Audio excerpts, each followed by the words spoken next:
Good afternoon, everyone. I'm Gerald Hurwitz. I'm the Associate Director of Helix Center, and I apologize for the delay in our getting started. One of our participants, due to a family emergency, is unable to make this talk on misinformation, coding and misinformation, and the birth of NFTs.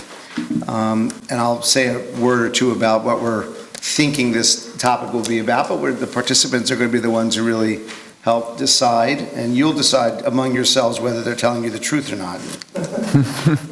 Let me say something first about Laura Edelson, who's not here, unfortunately, but I'll give a brief description.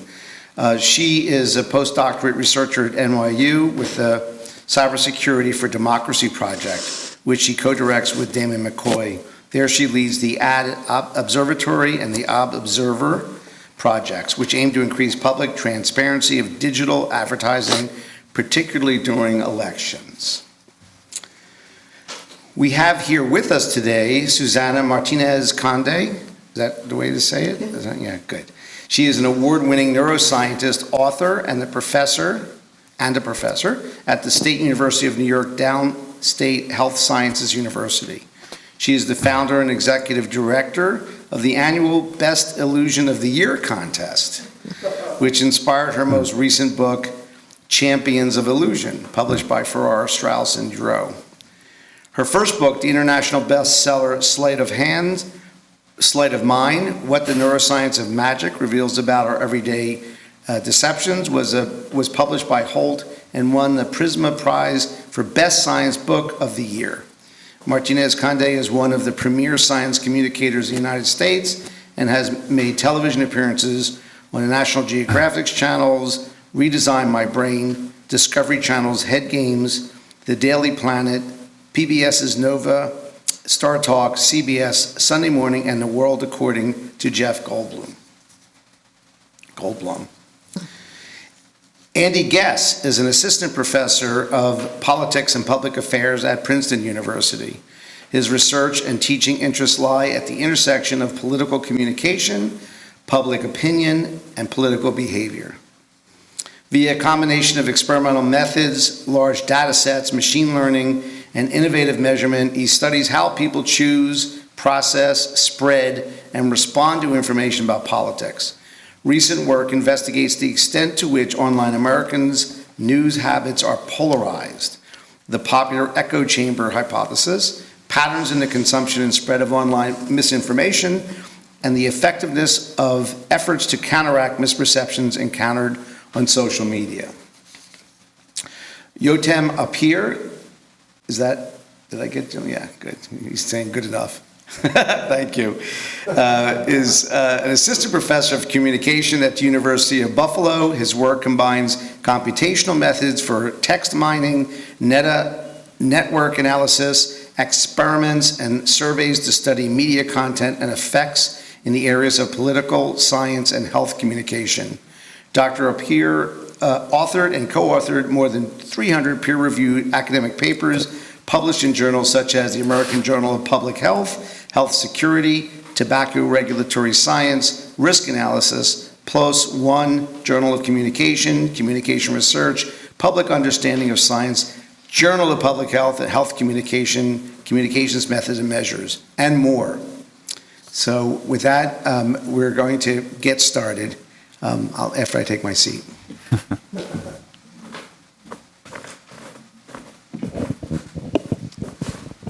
Okay, so I'm interested in getting things underway, and I invite any of the three of you to jump in and express at least some sort of ideas about what you're seeing, what every one of us, I think, is seeing in our culture about misinformation, polarization, et cetera. And obviously, because the conference is on coding, we're interested in sort of how digitalization of information may be playing a role in this. So, who wants to start? Okay, I'll offer a sort of starting idea, and you can feel free to sort of revise it or throw it away later, but just to get things started. I think part of what's happening, or what has been happening, is that we have, incredible digital communication technologies that have enabled many people who previously, were not able to express themselves at the sort of ease and scale that they can now. And this created a lot of opportunities for different people, different perspectives, and different groups to express themselves in society, and also to engage with society and participate in society in new ways that I think have sort of cut against the usual kinds of inequalities. However, what that also means, another way of saying that, is that sort of traditional gatekeepers, including gatekeepers of information, have lost their kind of received power. And so kind of a flip side of that potentially is that gatekeepers who exist to kind of maintain hierarchies, but also to vet information, for better or for worse, have lost some of their traditional power. And so one of the big questions today is sort of who or what, including technologies, is replacing these kind of standard gatekeepers that have been in place for, let's say 100 years. And how do we as society sort of adapt to this new reality? And I can add to that from a neuroscientific perspective. Our brains are not wired to multitask. It's the opposite. We're wired to pay attention to one thing and one thing only and suppress everything else. What happens is that when we are pulled in all directions, we cannot really pay attention to more than one thing at once and arrive to any type of quality judgment or performance. This is something that happens in magic shows. Actually, magicians get us to multitask. In a magic show, they split our attention, and that's how they get away with magical murder. What happens these days is that with all this digital content and social media, this is really pushing our capabilities to pay attention to the limit. And so it's very taxing to be able to determine what's actual data, what's misinformation, because everything seems to have the same priority, and we are not focusing and analyzing in any depth for any length of time.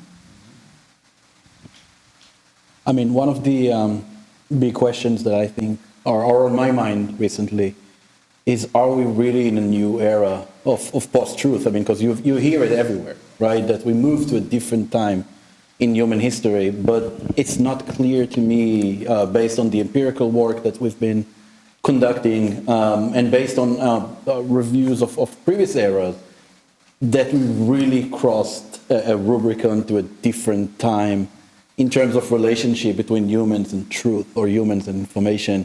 I'm wondering in recent years, why is everybody so preoccupied with misinformation now? It wasn't like that 10 years ago, right? When I started, I'm relatively, these guys new in the area, but when I started in 2010 to look into misinformation, was kind of a niche topic in social sciences. I wonder if something really changed in the way we communicate with one another, or some external events happened that kind of pushed us to look for explanations. In other words, are we sitting here because something really changed in how we use media, or are we sitting here because we're still trying to explain to ourselves the 2016 election? Yeah, what is going on? Well, this reminds me, I think there's sort of two general classes of commentators on what's going on with us. So the one class says, oh my God, this is completely different. We're really in trouble. And then I'm sure you've all seen other articles that suggest that, oh no, back in 1820, there was just as much politicization. Maybe there was more, people were fist fighting in the Capitol building, et cetera. If it's true that there was an earlier period where there was more of this sort of fomentation of politicization, can we see anything in common then from now? Is it possible to draw a line between those two processes? Yeah, I mean, please go ahead. Yeah. I think that we're fundamentally the same people that we were a couple of 100 years ago and even much earlier. And we are, actually we have the capability and even you could say the drive to lie and to deceive. The brain is the great storyteller, and we try to make sense of reality by telling stories about what's happening to others as well as to ourselves, and that we make incorrect connections between cause and effect. That has always happened. Even it's something as easy as trying to trick somebody into thinking that we're interested in something that we're not, or the other way around. We are able, as primates, we are able to pay attention to something that we're not looking at with the intent to deceive. Other primates do this as well, but not every species is able to do it, to dissociate what they're looking at from the place that they're actually paying attention to. So we have these mechanisms that are inherent to our brains that we have always lied to one another. I think what's different now is the tools that we have accessible to us. And I think that it used to be much easier if you don't know, okay, is this true? Or is this a falsehood? And you go and you try different sources, and you can arrive to the veracity of a particular issue, I think, much more, in a much more reliable way. I mean, even today, you see an image, you see a video or an audio record, you cannot really tell if this is manipulated or not. This did not used to be the case. I guess misinformation has always been there. It's not a new phenomenon. The only thing that seems to me is new is more people have access to internet and so on, which allows them to express their opinions, which before they had no access. So if, let's say, you were organizing a coup in a foreign country, you gave a story about what was happening that was in the papers and everybody accepted and nobody said.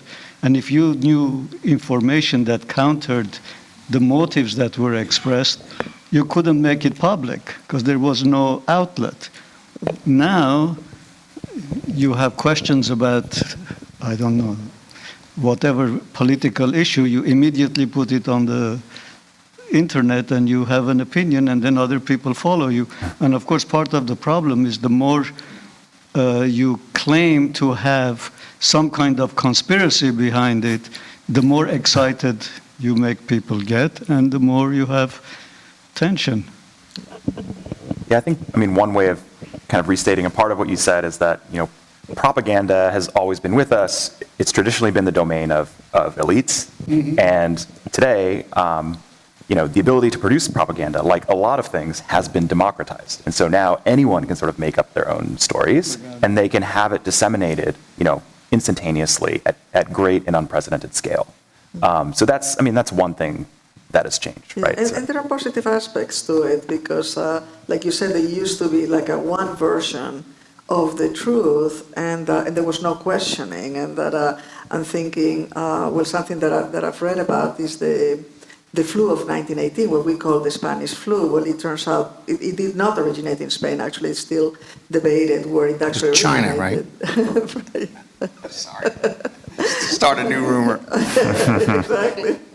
So, but the point is that apparently it is the case that the Spanish newspapers were the ones that were not lying about the numbers.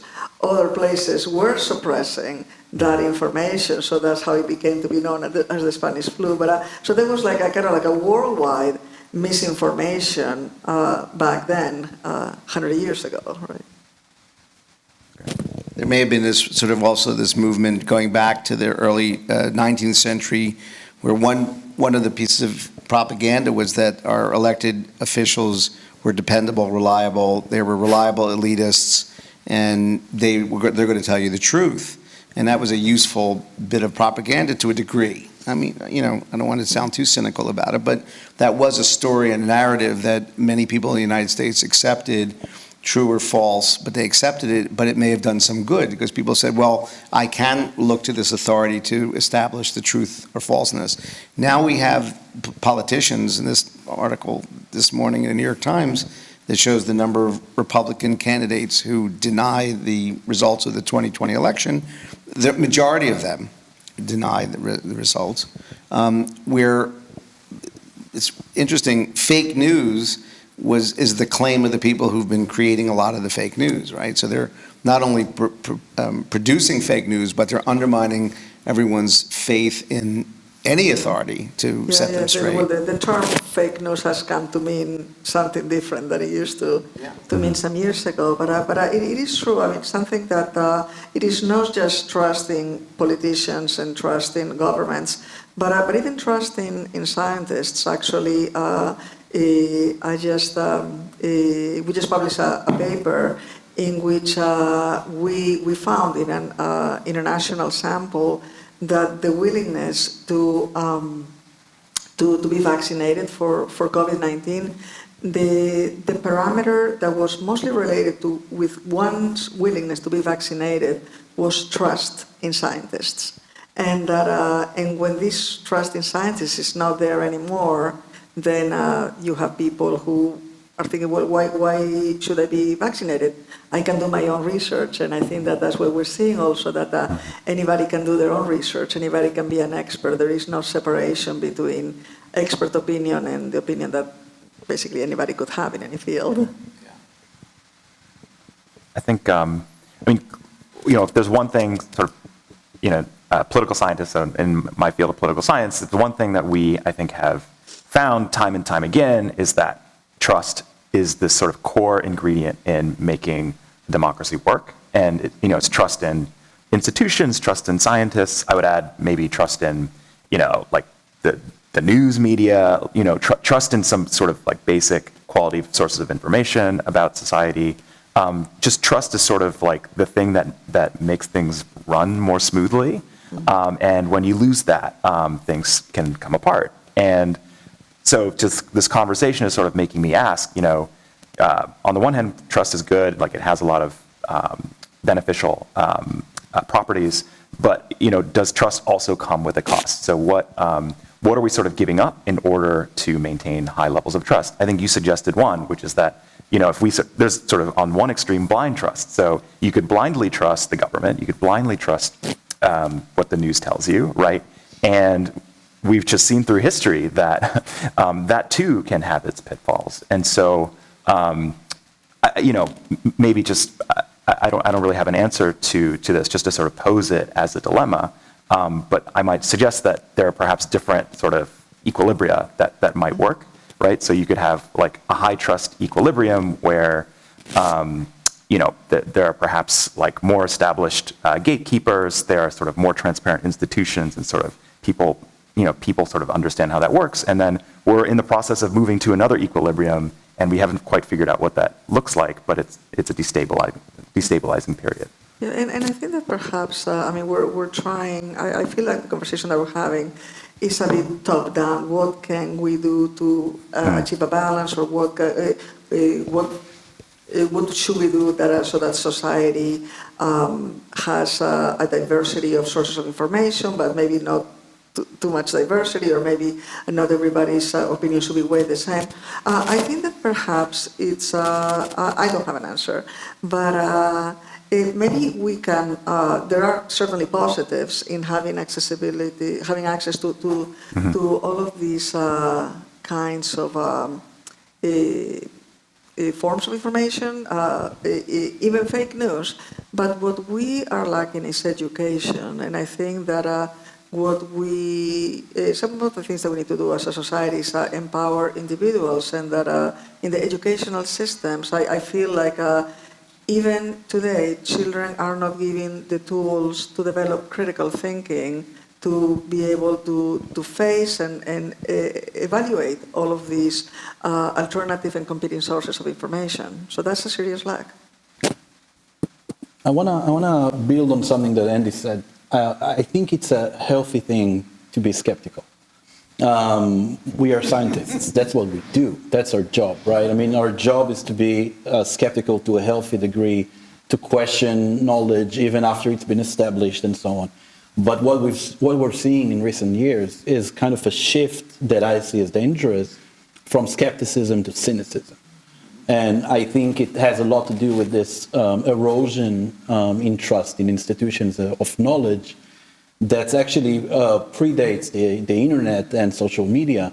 I mean, you can choose a lot of random points to kind of start the discussion of it, but I'll choose for now the early 90s, where conservative talk radio shows like Rush Limbaugh, and a few years later, Fox News were launching these campaigns against the institution of knowledge, if it's the mainstream media, if it's the scientific community, basically a populist argument that elites are lying to you and they're not working for you. I think this is where you start to see the beginning of the process that we're in the middle of right now. In the last 6 years or so, I believe that the Trump presidency pushed it even farther by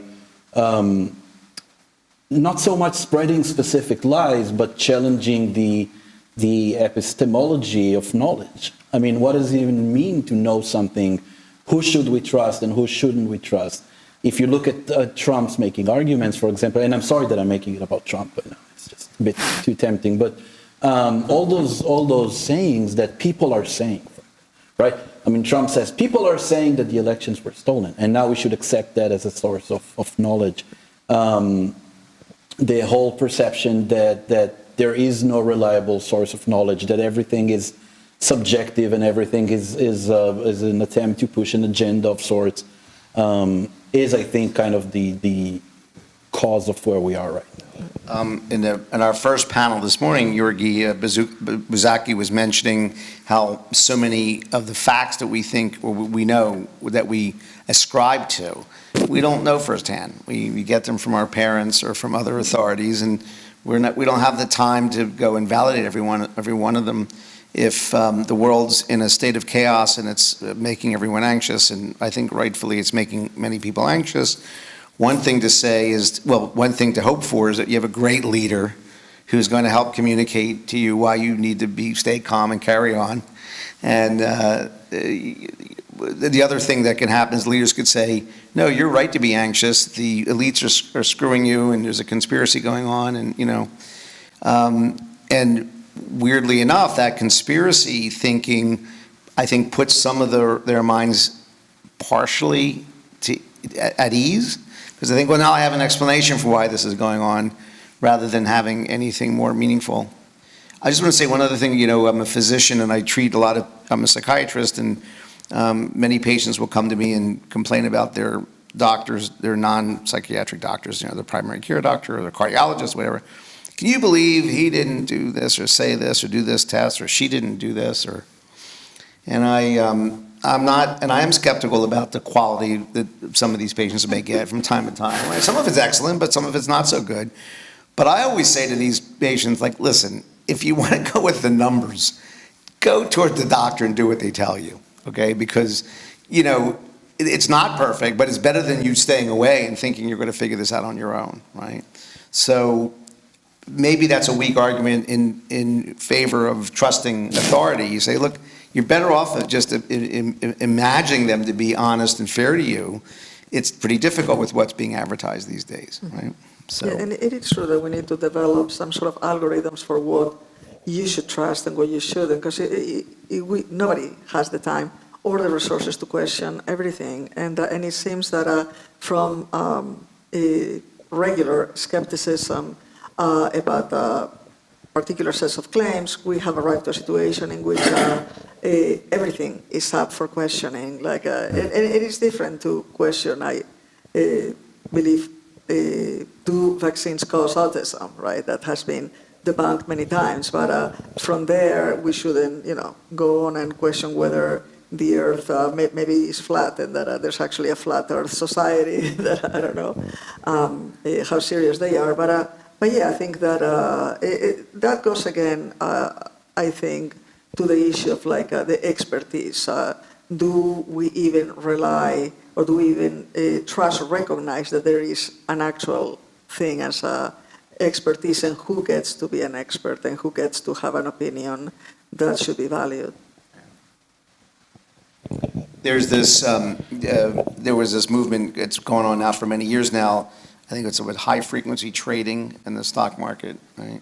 Where these transactions are occurring way faster than human beings can involve. And I mention that because apparently it does have an impact, that the speed of these transactions has an impact on the dynamics of the market. So I'm wondering about, because this is a talk after all about coding and digitalization and such, we are getting a much faster feedback by these social media outlets that are tailoring the news items we get at a much higher rate. I wonder what you all think about that as a phenomenon. I mean, I think you're absolutely right that the sheer velocity of information is increasing. And I think the most common response to this that I've seen is that people become overwhelmed and just tune out. So like news avoidance is now there's a term for it. There's a phenomenon of news avoidance. People just turn it off. They pay less attention. The flip side of that is people who actually do want to inject the information into their veins can do so at the most extreme rate that was never before possible. And so you have super engaged people who are who want to consume every little bit of content and are sort of mainlining Twitter or TikTok or whatever it is. And then you have everyone else who's sort of not as engaged.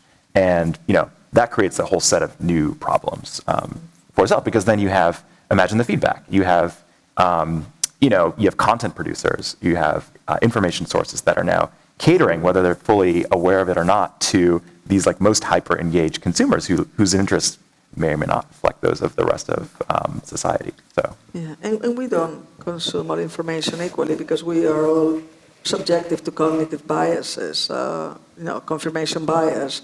We hear what we want to hear, and there are these piece of information that is supporting my prior view. I'm going to really go deep into it, and I'm going to process it in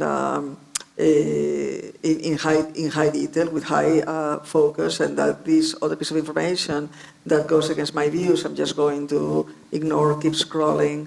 So, and I think that the fact that we have so many sources of information coming at us with high speed and high amount, this only serves to exacerbate the cognitive biases that we already have because we're overwhelmed all the time and just defaulting to these ingrained ways of thinking. So I think it is harder to change minds today than it used to be. I know in magic, one of the things they'll do is they'll get you to look here and you look there, and they're getting you to confirm some false belief quickly, right? 1, 2, 3, 1, and then the trick takes place, right? And that's a little bit of what's going on with this, I think, right? There's all this sort of false, it's at least emotionally stirs you up. Yeah, absolutely. We actually just published a paper about what the psychology and neuroscience of magic tell us about misinformation, because there are so many parallels. I think the word emotional is key here, because when you talk about polarization and the way the algorithms are maybe pushing us toward our own views, it's important to remember that most people don't care about politics or don't understand politics at all. I feel like what we do see right now is a lot of emotionality, a lot of affective polarization, right? I mean, I hate conservatives or I hate liberals. I mean, I just can't stand them and what they represent. This kind of sentiment is more driving people than actual understanding of policy or deep ideological views. Most people don't care about politics at all, and understand very little about it. But it seems like more and more we are occupied with feeling about the other side. That's what I see. I don't think we are more politically sophisticated now than 10 years ago. More and more we are. Say again, sorry? You said it's not so much that we are actually interested, but we are more and more kind of preoccupied by it. I think we are more and more identifying emotionally with one side of the cultural divide that we have in this country. And the more we see ourselves as part of one group and not the other, the more we seem to hate the other group more than we care about the actual policies that they are trying to promote. I think one example of how it's not always just about politics either. I mean, the way we might or might not be manipulated. One is I'm an infrequent user of Instagram, and I don't use TikTok, but I understand Instagram says, hey, we have to get more of what TikTok's doing, so we're going to show little videos. So they show those ridiculously appealing videos of dogs and cats that and the next thing I'm going like, before I'm able to break away, and that's just plucking in my emotions, right? There's nothing typically political. It was the one with the bulldog with the Trump hat on, but aside from that, it's just emotionally engaging, and they're very good at it. Right? It's like Doritos. Right? You want to have another one and another one, and you keep going. But the other topic, which is again not really political, maybe it is a little bit, but it's this article today in the paper about this new finding about Chaucer. I wanted to mention this earlier today. So Chaucer has been accused by certain literary experts of having raped somebody, and anyway being a misogynist, and a lot of feminist literary scholars have been applying feminist analysis to Chaucer as the father of English literature, so to speak. Anyway, someone came up with this wonderful, it seemed to me wonderful, and it may not be because we'd have to be checked, but that the interpretation of these legal documents may mean that it wasn't the word, it wasn't rape. The word rape. Anyway, is this a special term they use? They seem to demonstrate that this was basically the woman was basically defending herself against the accusation she left her previous employer too quickly, and was taken to Chaucer's, and both of them were in defense of this lawsuit. Anyway, I'm sorry if this is confusing to you all. My point is it may have changed the worldview of many of these people. So I'm thinking, gee, I wonder how some of these feminist scholars are going to react. And I was really pleased to see that the ones that were quoted in the New York Times, anyway, had a really good and measured response to it. Like, well, this doesn't mean that everything we do about feminist scholarship is now invalidated, whether or not this is, however this gets determined. But I knew I was thinking to myself, people are invested in a particular view, and they almost resist the idea of changing. Like, they will disbelieve, they're a little bit more skeptical of the new finding, let's say, because they want to hold on to their view of the way things are.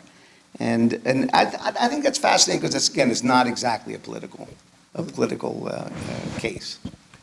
Isn't that rational, though, what you just described? How do you mean?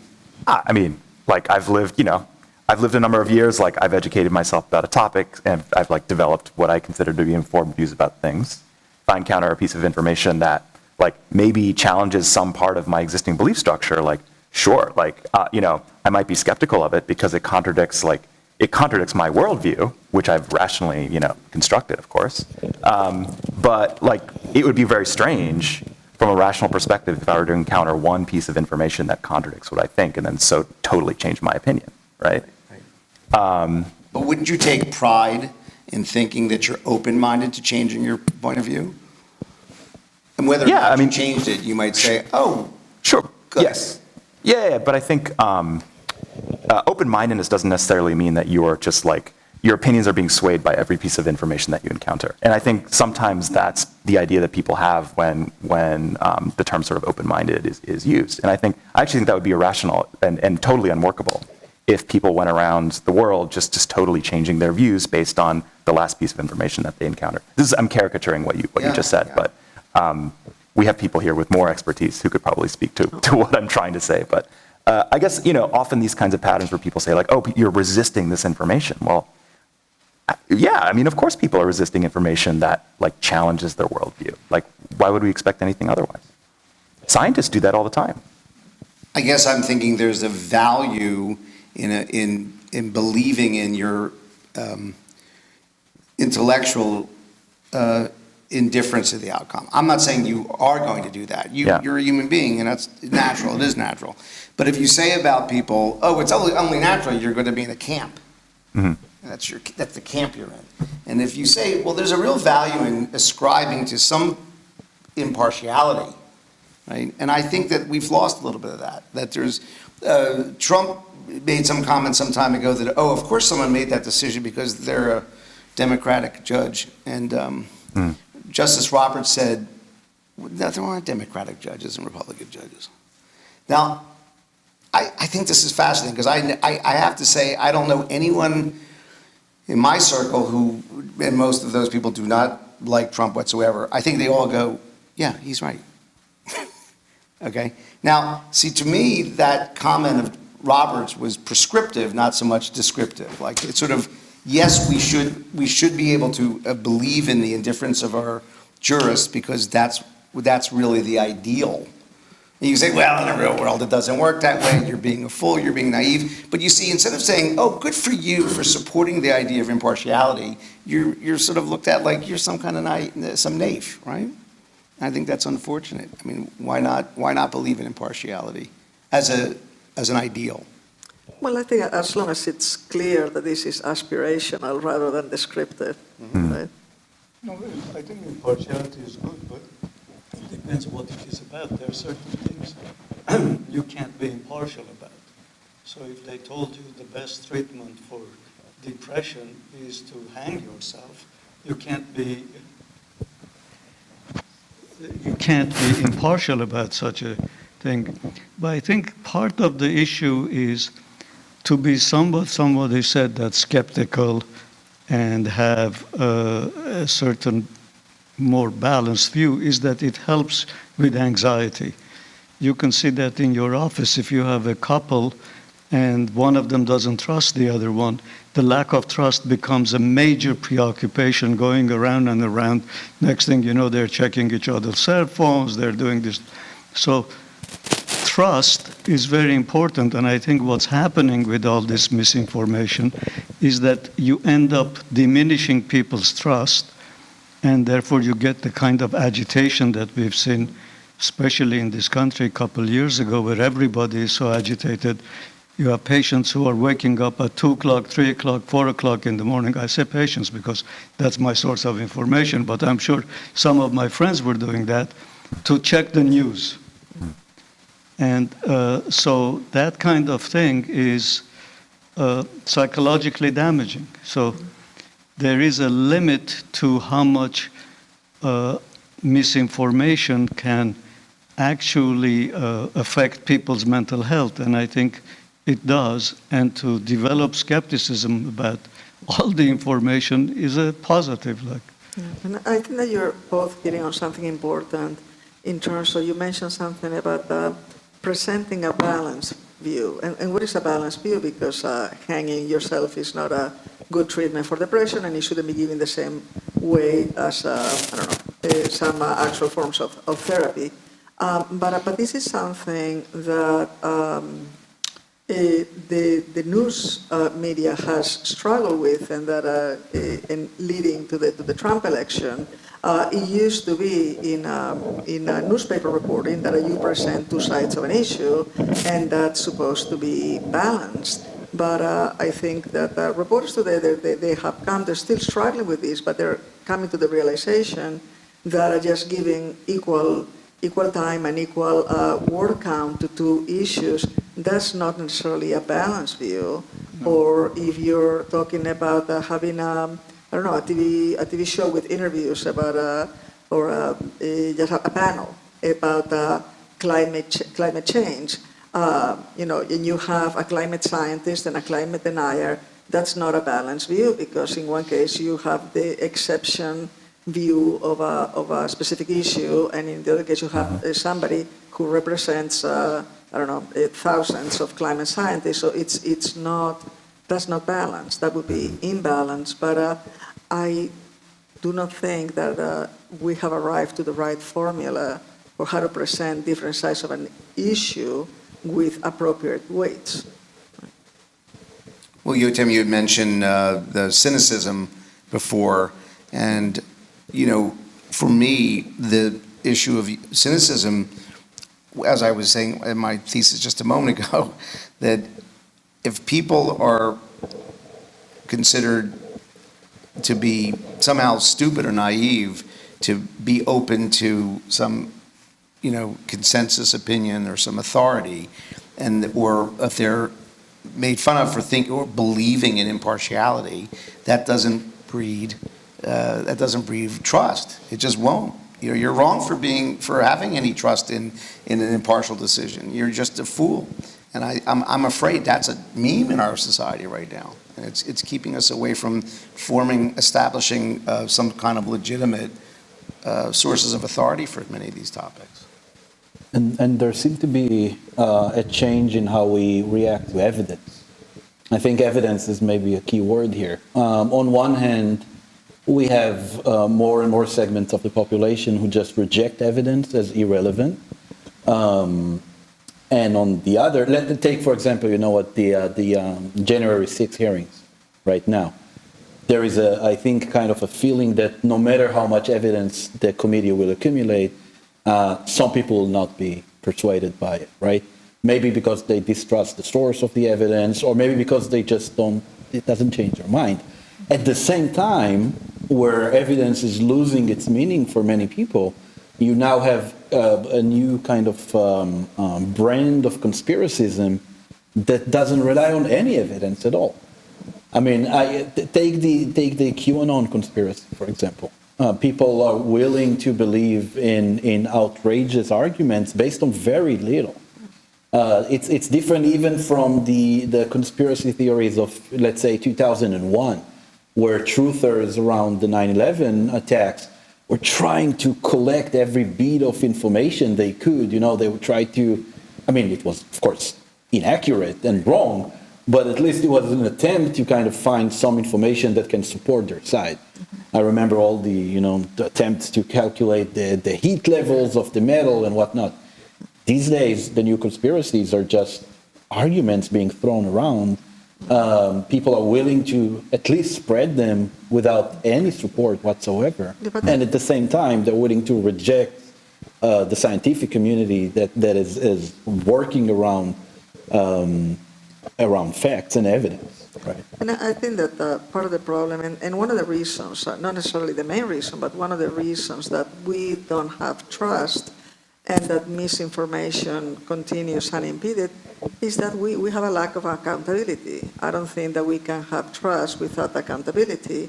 And that I think that perhaps there are some, there's a sea change or the beginnings of a sea change. We just had the Alex Jones trial for spreading this misinformation with the families of the Sandy Hook victims, but for a very long time, for over a decade, he was able to spread this misinformation and making a lot of money out of it without any consequence. Just to throw out one other ingredient in this, I thought your take on the sort of objectivity and the extent to which sort of whether something is truly objective, say in journalism, has been challenged. I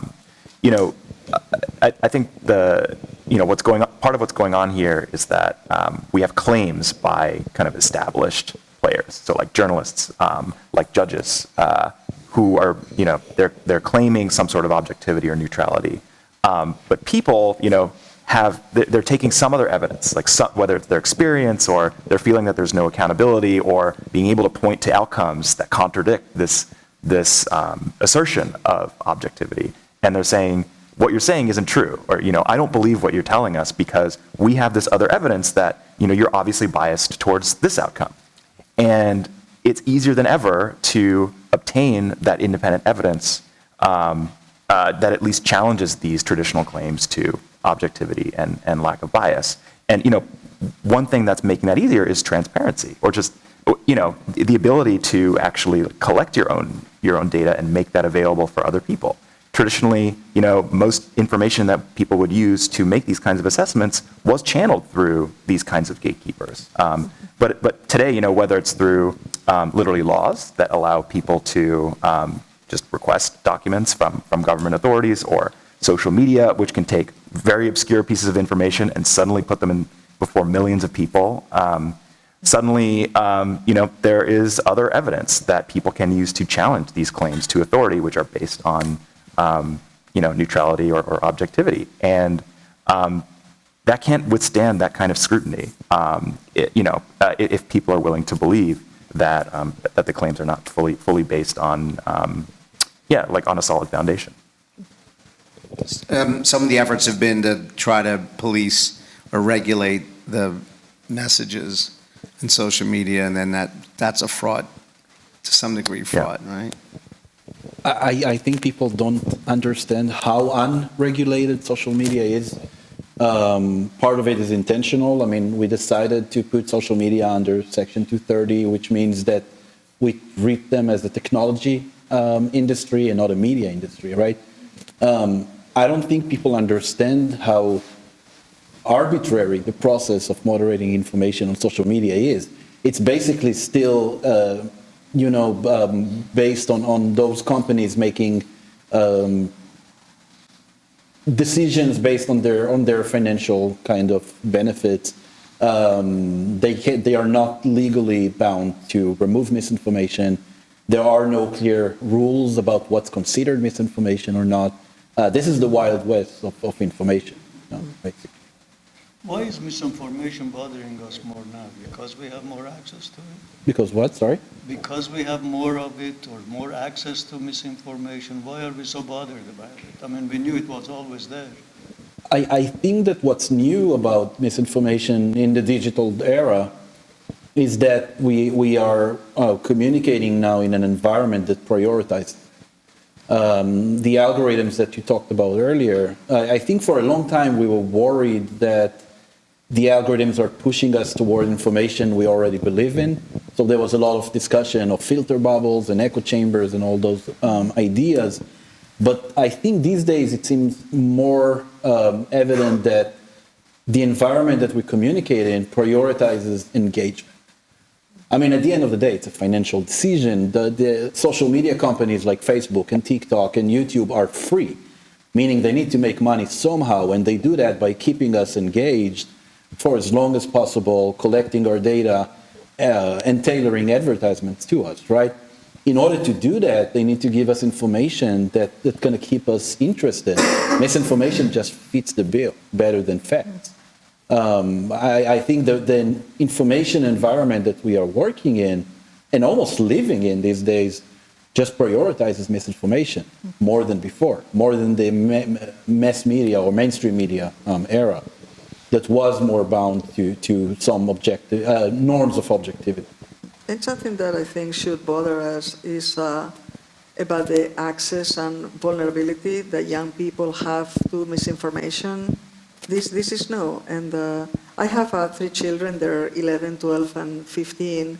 And I noticed, especially during the pandemic, during Zoom school, and my 2 oldest kids, they were a couple of years older at the time, I guess 13 and 11. And I learned a little bit too late, and that we've done our best to remedy it. But they have been subjected to a vast amount of misinformation online, and we had a number of conversations, and I had not even been aware of this, and that, even with misinformation being kind of my field in a sense, but this was basically happening in front of me, and I wasn't seeing it, and young people, they have access, but they don't have the tools. It's difficult to have the tools even as informed adults.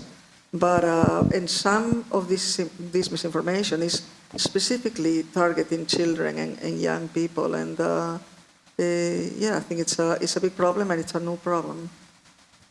Well, if it's true that it's way less regulated than ever in the past, would that mean, how would it be regulated now? Is that something you're in favor of? If you're Someone talking, has to answer the question. if you're talking about things that are targeted to children, that seems like a pretty ripe area for regulation. Okay, That seems like, that seems like that's a pretty uncontroversial statement. Okay. So let's start there.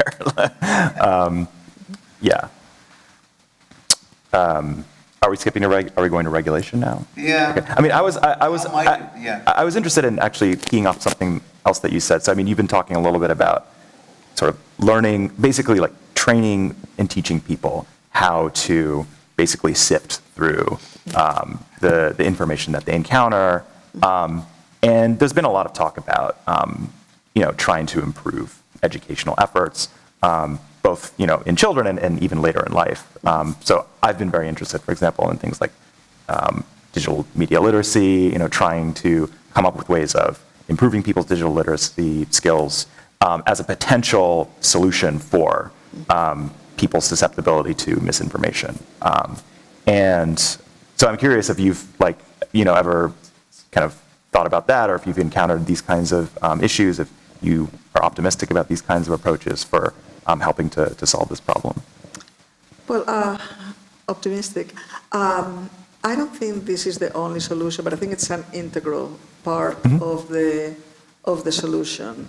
And because to be able to sift through all of this information and decide what to keep, what to discard, you first need to be aware of your own vulnerabilities. You have to be aware that there are all of these various sources of information. I think also there's a lack of awareness of our own just neurological susceptibilities as human beings with the nervous systems that we have, how we can fall prey to all sorts of perceptual cognitive biases. I don't think that this is really well understood or accepted. You think, okay, I'm going to be able to, I know that there is misinformation out there, but I know myself, I know that I can make a good decision, and you can convince yourself that you can be a good judge. And, but fundamentally, you have to realize that you have to keep questioning yourself because you are vulnerable in ways that are not going to be apparent to you. I want to go back to regulation for a second. It's a really tough topic, and all of us are struggling to answer those questions. I think there are two parts or two components that we need to consider. First is, what do we regulate? And the second is, who is supposed to do that? So the first one is hard. I mean, both of them are hard. But the first one is really, really hard because the amount of misinformation right now is so big that we cannot regulate all of it, right? So we need to make a decision on where to draw the line in the sand. For me, for example, I mean, it's still vague, but my kind of borderline will be where people's lives or well-being are put at risk, right? So maybe we wouldn't regulate any misstated argument on the internet, but if something is, for example, a conspiracy is putting a full racial group at risk, for example, maybe that's the place where you want to intervene. So first of all, we need to decide what to regulate and what not. I mean, what kind of lies to take down and what not. The second problem, of course, is who's going to do it. And both options are pretty bad. One option is to let the government do that, and we know that in the past governments had abused this power. The Chinese government, for example, right now is regulating TikTok in a way that removes, let's say, information that's favorable to the Hong Kong and Taiwanese side, right? We can think of other examples from the history when governments use their power to regulate information to detrimental effects. The other option is to let the companies themselves do that, and that, once again, is problematic. Do we trust Twitter to decide what's truth and what's false? Do we trust YouTube to be the arbitrators of truth? The answer is, of course not. They are, first and foremost, business people. Their concern is with the bottom line of their companies, and they are not... they don't have a motivation, really, to keep the information environment clean. Now, between these two, if I had to choose, I would still go with the government, because at least the government is being elected by the people. I mean, nobody elected Mark Zuckerberg to have so much power over information. Politicians are not perfect, governments are not perfect, but at least we have, as citizens, we have some authority over selecting them or monitoring their behaviors. So no solution is perfect, but But I think we need to start talking about governmental regulation. It happens in other countries. I mean, in the United States, it sounds like a big deal to ask the government to interfere with information. But take Germany or Austria, for example, where it is illegal to, let's say, deny the Holocaust, right? I mean, there are laws in place. And again, how do you decide what to make into a law where something is becoming an existential threat to people's safety, right? So maybe it's time to start seriously thinking about regulation. Yeah, I wasn't actually necessarily, I didn't want you to get the idea that I was in favor of regulation, although I know there aren't that many obvious solutions to it. I also agree with the idea of educating people more to try to become more skeptical. I'm a little bit pessimistic about educating people, basically because of what your original premise is, which is we're really prone to these sorts of the trickery. We just are as human beings, you know. And then there's this sort of general idea that there's a, you know, it's interesting that there's so much skepticism about truth. It started on the left, right? There's a lot of critics of skepticism and the relativism of truth started on the left, and then it's sort of really been appropriated by the right now. And so we have both camps have become relativist, which is difficult, right? Because people say, well, I don't think the government on one hand should be the ones who decide what's true or what's not true. And then the other people say we should be free to say whatever we want. We want the First Amendment rights. I mean, everything's turned upside down. But maybe the idea might be also to, you know, first of all, I think when folks say, well, for example, Holocaust denying is illegal in Germany, I don't know anything about their legal system around that, but I imagine if you've been cited for claiming the Holocaust wasn't real, you might have some ways to address that legally, to try to, no, I didn't do it, or it was a work of art, or whatever, you know, something of that nature. And I would think maybe that'd be something that could happen here. The other is you can get together these businesses and say, look, you have to come together to some consensus of what's legitimate. You know, let the companies do it as a group, and I'll let them know that otherwise it's going to be the government's going to step in. It's interesting that a lot of, I mean, you were mentioning where the groups being oppressed because of false information. I think Alex Jones was a good example, but one of the things that came up with Alex Jones, and I know we've all heard about this in other contexts, is that there are people getting threatening phone calls, and you could imagine that that's something you could keep a record of, and it could be something used as a trigger point for there's something has to be done about this. This is leading to a lot of threats. I don't know what you all think of that as a possible. Yeah, I mean, that's something that would probably be illegal, you know, offline with a telephone. So why would that be legal if you're doing it through Twitter or through Facebook? Yeah. Yeah, I will say I thought the way you framed that was very, very good. Personally, in terms of regulation, I feel like we actually had a pretty good workable solution for a while. This Section 230 idea, which is we're gonna let there be a flourishing of different platforms. They can all figure out their rules, and people can sort of go to the platform whose rules that they like. Problem is that was not designed for a world in which we have like two or three huge platforms that have come to somehow dominate our kind of public sphere, or that's what it seems like anyway. It was for a world in which there was like AOL and CompuServe and all these little dial-up services, and the stakes just don't seem so high. And so, you know, the question to me is there a way to sort of adapt this kind of like middle path to our present day reality, which just does not reflect the reality in which the original regulations were drawn. So. I had included, do you want to say? I'll just add, Yeah, the idea behind Section 230 was that if you're a technology company that produces, let's say, a phone, you can't be held responsible for what people say on the phone, right? But with Facebook and Twitter, that's not the case anymore. Their algorithms are determining which information will be more prominent, which information will be more obscured, right? Meaning they are beginning to hold, well, not beginning, they are holding editorial role over what's being said on their platforms, and maybe they're not a technology company anymore. Maybe they are media companies at this point, and if they are, we need to regulate them just like we did for cable TV and newspapers and all the media that came before. Yeah, I think the question really does come down to the extent to which there is some sort of editorial discretion. It's like this is literally what some of the court cases now are hinging on. So it actually isn't the case that there aren't regulations or laws. There actually are regulations or laws. They're going to be made by one actor or another, whether it's a court, right, or some sort of de facto rule by a company. And so I think what we should try to figure out is whether the public can sort of play a role in determining what the rules are going to look like, because the rules are going to be set one way or another.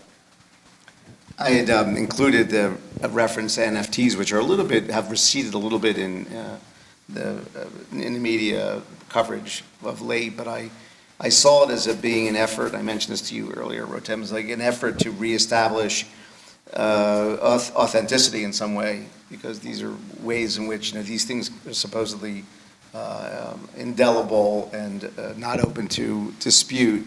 And similarly, Bitcoin, which have a relationship in the cryptocurrencies, the idea that, okay, well, we don't want to trust the Fed anymore with the way our money is being managed. We're going to find this sort of democratized way of making sure money is, transactions are on a ledger that's indelible. How quickly that sort of, what do you think about the fact that how quickly this is sort of, it was like a little bit of a fad, and it seems to be, I don't know if it's going to recede forever, but it has receded a little bit. One thing that interests me about NFTs is that we perceive them as less authentic, as you said, than money. But for me, it's kind of ironic, because money was always fictional. I mean, right? I mean, what is money? What does it mean that I give you a piece of green paper that has no value at all? You cannot wear it, you cannot turn it into a tent or anything, Right. It depends on trust, doesn't it? It depends on trust, right? I mean, the only reason money works is that I can give you this piece of paper, and both of us know that you can take this piece of paper to H&M and buy the shirt with it, right? I think the NFTs are just another iteration of the same old idea of imagining a financial system and making up rules to play by. But yeah, it seems like these days it's kind of collapsing. I don't know. I'm not an expert on NFT, but it seems that the in the NFTs there is no country behind the NFT. It's between the buyer and the seller. But with the, let's say, dollar, you have the United States Treasury guaranteeing that. What's guaranteeing the NFTs? What's just trust in the other or in the market? In a way, it connects to the previous point. You started talking a little bit about kind of libertarian models of communication. What if we just let people be and hope that they're going to do the best with it? We seem to put a lot of hopes into that, and it's true for NFTs, but it's also true for social media and discussions. We built this utopian perception of media environments like the internet, where if we just let people be themselves, if we don't tell them what to read or what to think or what to say, the best content will always prevail, and it doesn't seem to hold water. When push comes to shove, it seems like we're not always looking for the best content. We're not always trying to spread the most accurate information. So it's nice to kind of dream about the libertarian world where you can just leave people to their own devices and they're going to do the best. It doesn't seem to work. Right. Do you think this concern about misinformation is going to diminish over the years, since there's so much of it, and people will then start thinking, well, I'm reading all this, but it's misinformation, so that they develop a sense of skepticism of a degree that unless they find real evidence in something, they just dismiss it? I mean, I think arguably it's already diminishing. I think it's being replaced with other concerns. So, for example, I mean, you hear a lot about other kinds of consequences of social media, like harassment, hate speech, even things like incivility, things that just also make things unpleasant, have a lot of harmful effects, but don't necessarily hinge on the question of whether something is factually accurate or not. And so I guess my prediction would be we'll be here, the next time that there's a new big technological shift in mass communication that raises worries about whether people will be manipulated in some way, we'll hear again about misinformation. But now I think the conversation has sort of moved on a little bit, and misinformation is, I think, a potential harmful effect of social media, but there are lots of others, and I think it's perhaps healthy that we're kind of making some room for some of these other things as well. And I think it will be unlikely that people will just, anything that I read, anything that I see on the web, I'm going to distrust. I think it's going to keep, it's being curated. Currently, it's going to be even more so. It links to the polarization issue, but I think that people will always have some particular sources of information that they trust implicitly, and they'll be seeking that kind of content that they are already predisposed to trust. So I don't think that there will be like a widespread skepticism about any sort of information, but perhaps more polarization even. So I think the idea behind NFTs and cryptocurrencies was an effort to sort of codify a form of authenticity, and it fails. It just fails because what people need is more trust.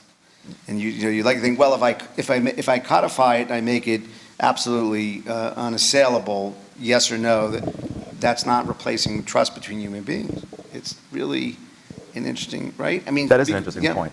Yeah, I mean, I agree that that's potentially a cautionary tale, but I'm not sure. I guess I don't know if that's universally the case, right? So here we have a situation, in kind of financial markets, right? So maybe like we really need trust, to sustain like a healthy market. But I see similar things going on with our previous discussion about how do you know which sources of information to trust? Can we replace that kind of trust with authenticity? Well, I think that's happening too, right? If you look at when I just talk to my students, they don't even think about information in terms of trust. They think about influencers that they follow. They think about broadcasters who they find like authentic or real. So people are already using authenticity as a sort of a metric for where they should get information. And so it is a question to me as to whether that sort of replacing trust with authenticity. But is that cause or effect? Like, do you trust some influencer because they're authentic, or they seem authentic because you trust them? Yeah, no, it's a good question. It's a good question. Yeah. But I guess like one way that you could think about this, I don't know if this is accurate, but as trust has sort of declined across the board in a number of spaces, people still need they need something that can just simply solve the problem of like, where do I turn to? People will always find shortcuts. Yeah, what shortcuts do I use? And maybe I'm just using these words interchangeably or something, but it's like there is something about the authenticity of the messenger now that seems different than this kind of traditional notion of trust. The apparent authenticity. Apparent, yes, exactly. I'm all in favor of authenticity, and I agree with everything you said. I'm just saying that thinking you're going to find it by having it digitalized, that the authenticity is going to be vouchsafed by the digital, the code it's not going to happen. If Bitcoin and other cryptocurrencies ever take off, it's not going to be because they have, because of their blockchain technology. It's going to be because people start to put trust into it. Right? It's not going to be because of the technology, is what I'm saying. Well, it's like something that inherently can't be hard-coded. It's like, well, if like at the point where you have to sign a contract with someone, it's like, well, you're not relying on trust anymore. Like, right? So. That's exactly right. Well, should we open up the floor to some questions? Does anyone here have any questions? Why don't you come over here? No, please, because one of them picked up on the mic.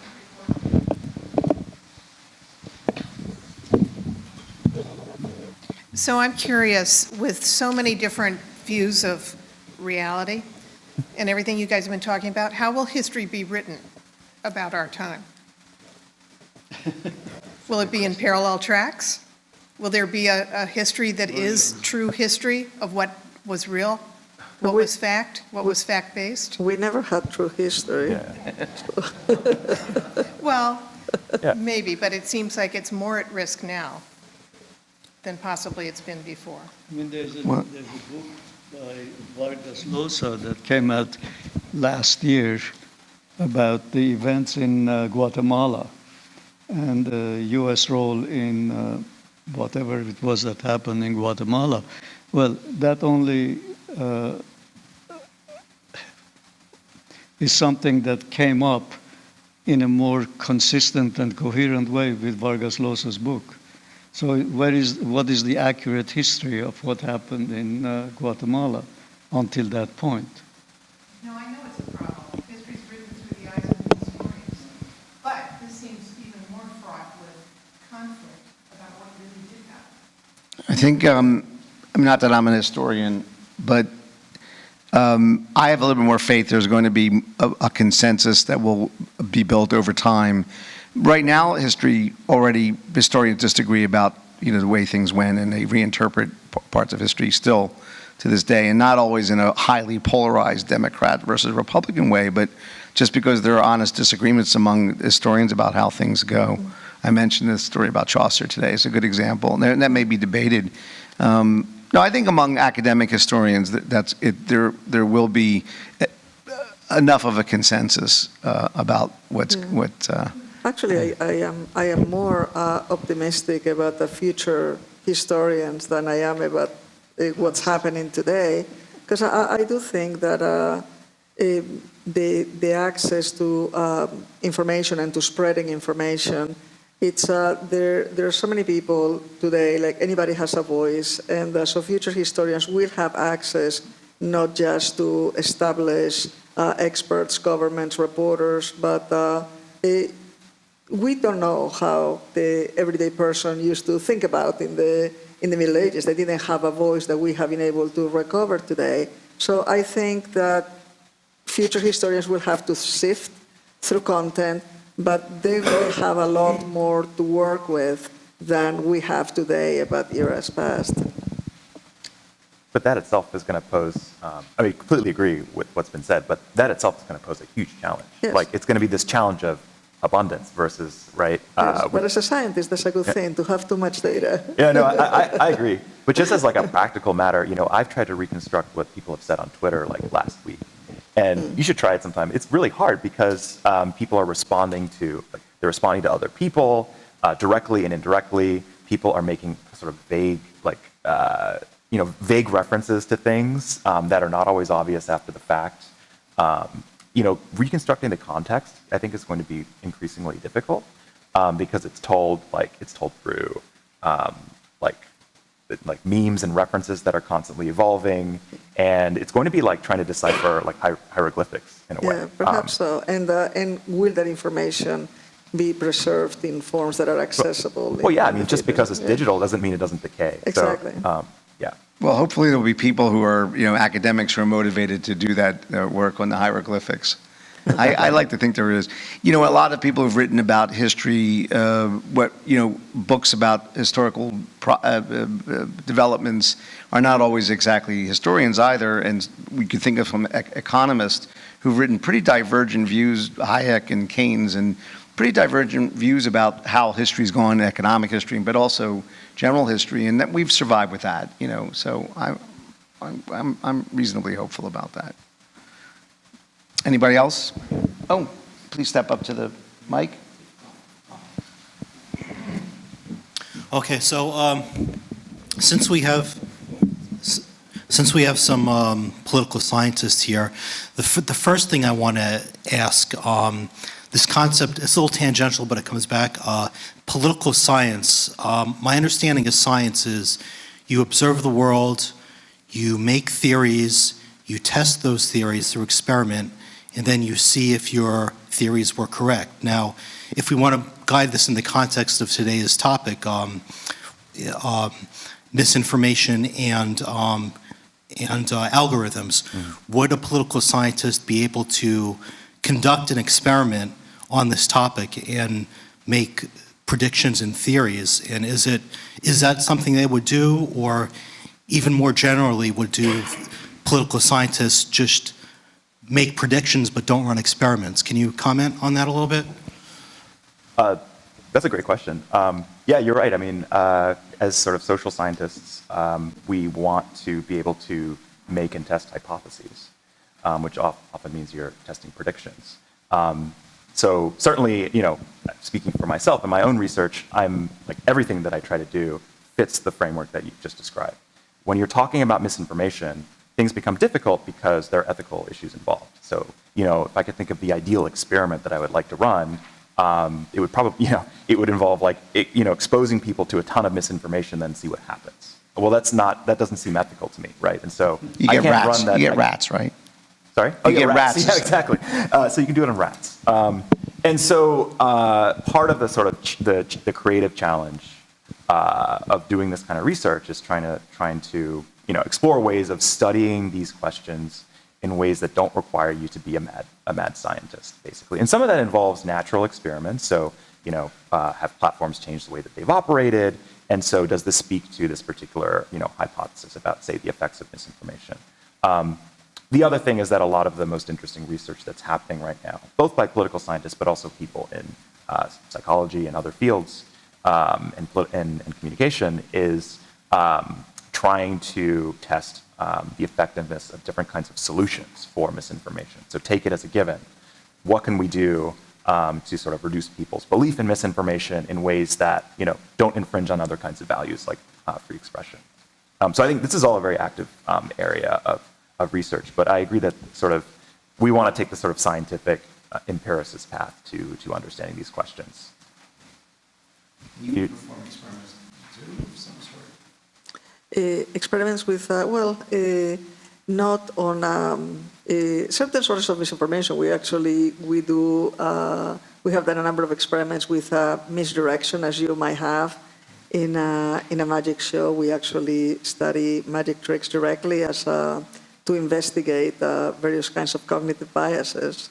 So yeah, you can do these kinds of things. It's a bit less of an ethical concern where you're investigating magic tricks, but you can get at similar kinds of issues. Mm-hmm. Mm-hmm.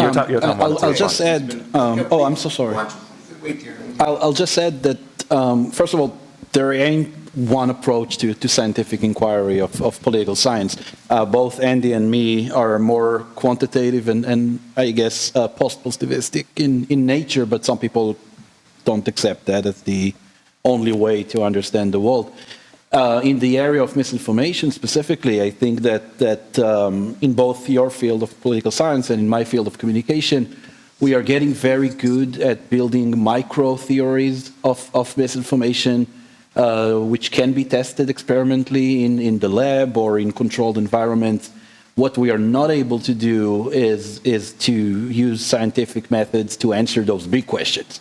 Like, how does misinformation influence our society? That's something you cannot put into a lab, or you cannot create two societies that are equal on everything except for the presence of misinformation. So I think we're spending a lot of our time on the micro level of just understanding the psychological processes. And in that regard, we are taking an approach that's very similar to the hard sciences, as much as possible within the limitations of humans as subjects. Well, first of all, thank you for this wonderful discussion. And a few years ago, a study made at MIT Media Lab, the question was, do fake news spread faster and more than real news or truthful news? And the answer was yes. So the problem is why? And one may think, well, because of bots and new technology that can multiply the diffusion. But the result of the study tell something different. Apparently, fake news spread faster because of human beings, because of the emotional reaction they evoke. So my question is, when we are discussing the impact of new technologies, the temptation to be apocalyptic is already at hand, but shouldn't we go back to the human factor? Because as you said, we are basically the same. And Yeah. so confirmation bias, you said that, reassurance, conformism, the feeling of being part of a community of people who share the same belief are always the same. So I think the human factor probably has to be more investigated at interface. There's too much emphasis, don't you think there is too much emphasis on the technology? Thank you. I do think that emotions are a critical component, and we know from a neuroscientific perspective and in studies of attention that emotions prioritize attention. That's actually a lot of the reasons that magicians take advantage of this. Magicians actually make us laugh at critical points where they need to misdirect us.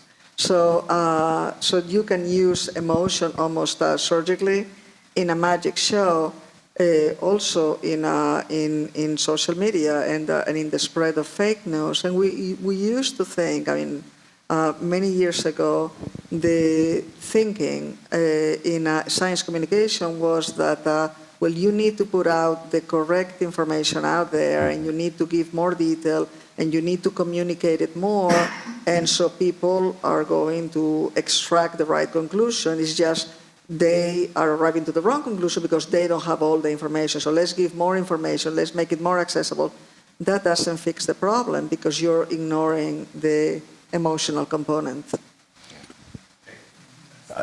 Can I add something? I thought that was a great question too. I also, as a social scientist too, I think humans are always going to be at the center of what I think is important.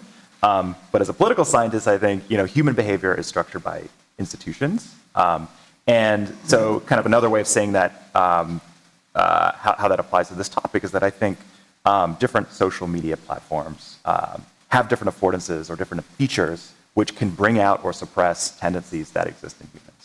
And so that's the thing that's really important, right? There's nothing inherent to, I think there's nothing inherent to like social media, like in the abstract, that means that it's going to incentivize, engagement with misinformation. But it is baked into some platforms today, and that the way that they set up the incentives within the platform. And so I think that redesigning social media, how they're designed, the kinds of behaviors that they facilitate for people, the kinds of behavior that they encourage from people is something that we should be thinking very seriously about. Because, yeah, it's true, like humans have a tendency to think of ourselves as part of a group. But that can be emphasized or de-emphasized. And what the group is, right, that's not hardwired either. And so these are things that can be brought out through features of social media, including things like algorithms or not. There's been a movement I know, and I don't know much about it, but I do know that some groups, organizations will have people go out together and camp out or solve problems. Yeah. Right? And the whole idea is here they're identifying with each other. Yeah, but they're cooperating with each other towards certain goals, which is different from just saying, well, I'm a liberal or I'm a conservative, right? And they're actually targeting some goals, and that seems to foster a little bit more of a sense of community. Mm-hmm. Yes, thank you very much for a very stimulating discussion. I cannot help but remember that it was a time in human history where the heliocentric system was considered misinformation. So, and the geocentric system was considered, to be the truth. So, and people were actually tried, they were put on the fire for challenging the so-called truth by spreading misinformation.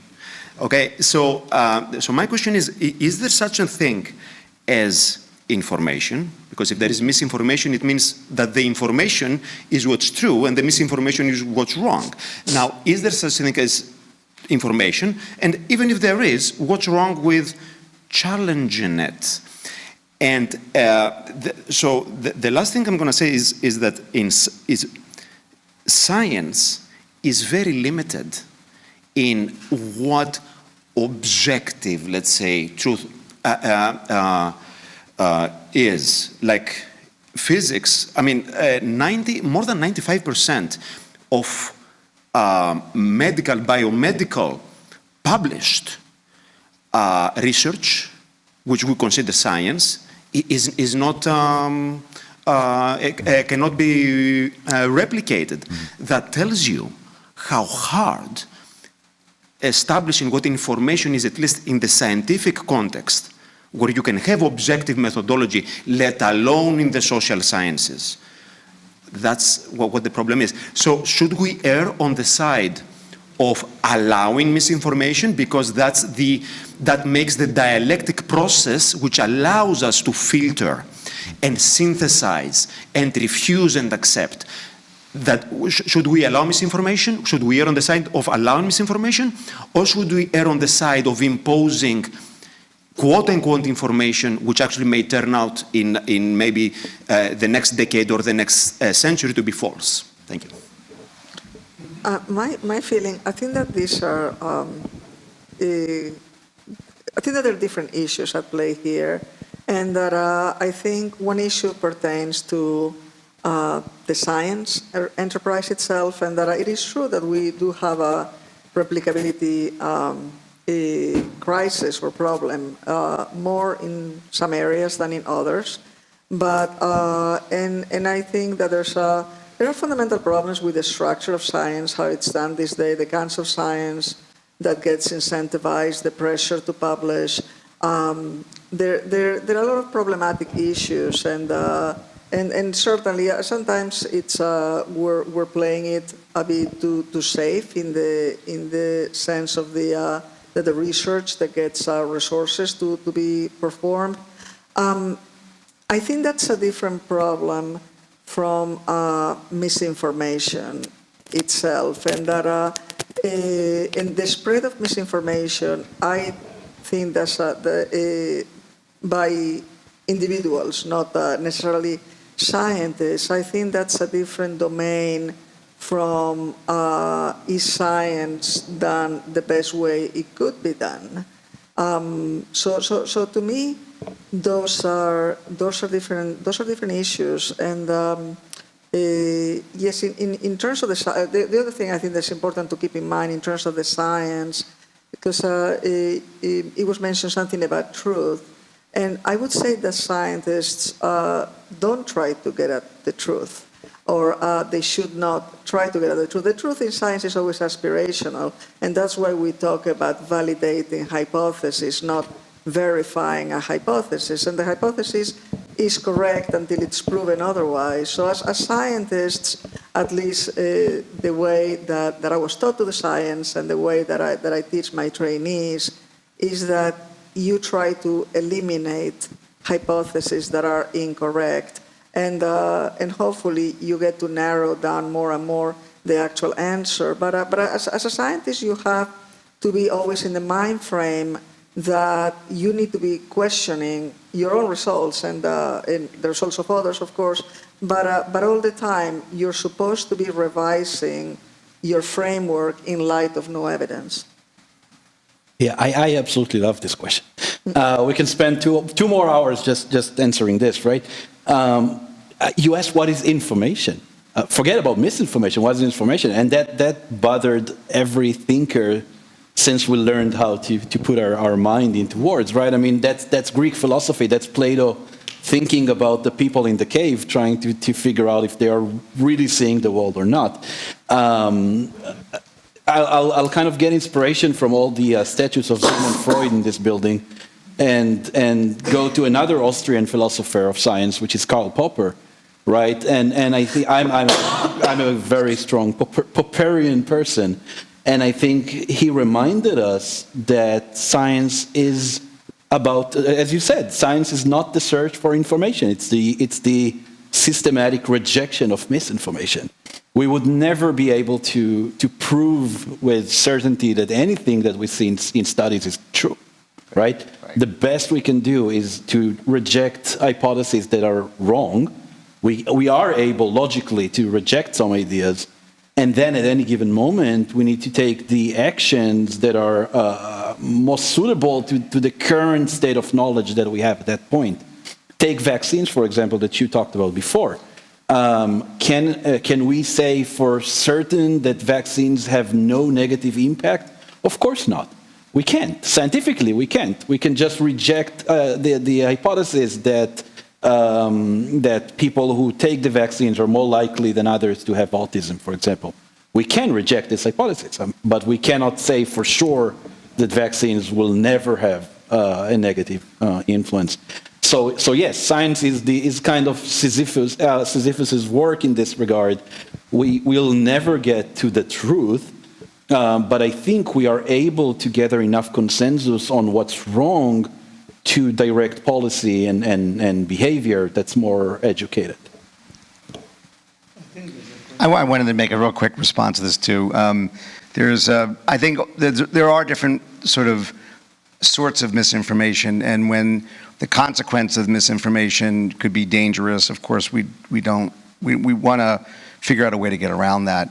A famous director, now sort of infamous director, had this wonderful little bit where his neurotic child version of himself was being reprimanded by his mother, who said, "What's it your business if the universe is expanding?" Right? So the idea is, okay, you know what, if the universe is expanding or not, we don't need to get to the bottom of that. It's okay with us if you don't accept authority on that. But, if you go to your doctor and you have God forbid you have a cancer, and the treatment that's going to be offered for you, and oftentimes if they're experimental treatments, they'll even tell you in advance, I can't even say this is going to be good or safe for you, but you have to make a decision. That's where the rubber meets the road. You then, I think, you're best off putting your trust in the doctor, and in return, the doctor has to have in his or her mind the idea that I don't want to let my patient down because this is almost like a sacred trust that's being placed on me. So that means we have to go back and make sure that this treatment is good and valid. Sometimes you don't know at any particular point in time, but trust is comes up as another important feature separating information from misinformation. And not always making a clear demarcation, right? Then there cannot be, which is part of, I think, what your question entails. Yeah, thank you. Yes, please. Actually, that response was very closely related to the question I wanted to ask, because so there's an implication to certain kinds of misinformation. And we touched on regulation before. My question's about, are there other kinds of regulatory capacity in sort of societies that exist today or that we can build into our societies? Because if certain kinds of misinformation might imply certain kinds of harm to specific people and they're endowed with certain kinds of voices. So my question is it possible to think of how can that create the potential harm of misinformation? How can that create feedback loops to like a repair capacity? Is it possible? I think this is an interesting question that raises, the challenge as to how we sort of build responsive mechanisms of accountability for any kind of regulatory, regime that we end up wanting to have. So, what are the rules of the road for content moderation and platform governance, and who gets to decide, who gets a voice, and how these rules are determined?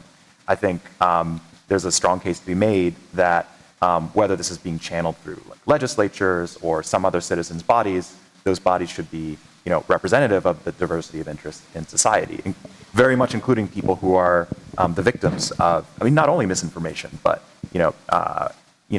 harassment and hateful speech that can delegitimize people, delegitimize groups, and make it more difficult to participate as citizens.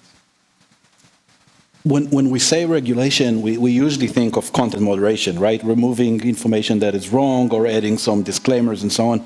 But recently, some scholars raised some more creative approaches to regulation.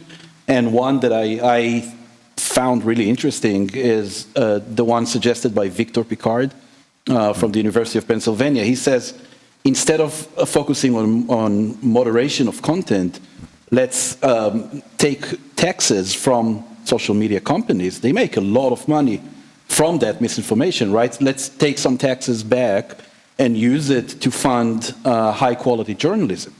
You can create a fund and that kind of builds on the money that being made from our misinformation and build more reliable institutions of knowledge with it. So maybe there are more solutions that we're not thinking about, but they're more creative than just, running after the next mistake and trying to correct it all the time. Well, I think that's wonderful. It's a great high point to end on. Yeah, it's not my idea. But it's a great comment. No, and I'm really pleased to hear all the different efforts to sort of come up with some, handle some solution on this issue. And I want to thank you, all three of you, for contributing the way you did. Thank you. Great. Thank you.